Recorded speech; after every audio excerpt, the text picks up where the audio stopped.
السلام عليكم ورحمة الله وبركاته. أعزائي مشاهدي ومتابعي السوبر تايم، أهلاوي مساء الفل. أخبار المحترفين المصريين في الخارج حاجة رائعة جدا جدا جدا. تألق عمر مرموش، تألق طبعا المعتاد لمحمد صلاح في ظل غياب أحمد حجازي للإصابة، وفي ظل طبعا غياب طارق حامد عن التشكيلة الأساسية لنادي اتحاد جدة. وهناك أخبار بالفعل عن الوصول لاتفاق بين الطرفين بفسخ التعاقد أو انتهاء التعاقد المبرم طبعا بين طارق حامد واتحاد جدة. ولكن كلامنا وحديثنا النهارده عن لاعب مصري ومهاجم مصري ويعني نجم منتخب مصر ونجم نادي الزمالك السابق، مصطفى محمد، او كما يطلق عليه المهاجم الاناكوندا.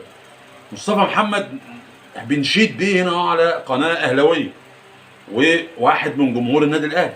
لما جمهور النادي الاهلي بيشوف حاجه كويسه او بيشوف حاجه حلوه بيشيد بيها.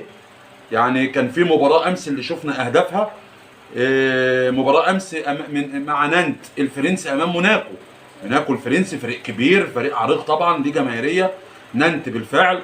واحرز مصطفى محمد هدفين، ولا اروع ولا اجمل منهم هدف من ضربه جزاء وهدف تاني من كره عرضيه، حط الكره بوش رجله كده في على شمال الحارس. وتألق كبير جدا في بلاد الفرنسيين، بلاد الفرنسيين فرنسا.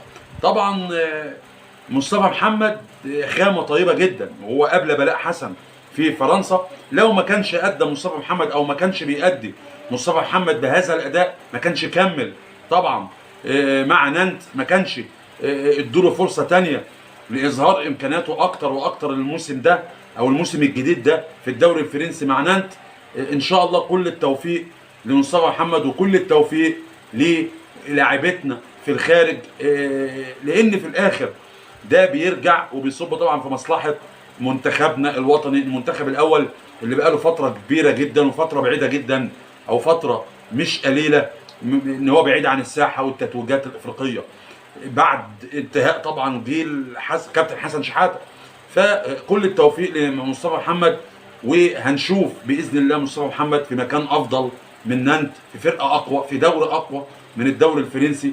ممكن نشوف في الدوري الايطالي، ممكن نشوف في الدوري الدوري الاسباني، ممكن نشوف في الدوري الانجليزي، ممكن نشوفه مع فرق كبيره جدا، ممكن نشوفه مع الليفر، ممكن نشوفه مع السيتي، ممكن نشوفه مع استون، ممكن نشوفه مع البايرن مع اختلاف طبعا الدوريات، ممكن تشوفه مع اليوفي. ان شاء الله كل التوفيق للاعبتنا المحترفين المصريين، وكل التوفيق طبعا لمصطفى محمد مهاجم منتخب مصر ومنتخب وفريق طبعا نانت الفرنسي. هنا القاكم على خير وتصبحوا على الف خير.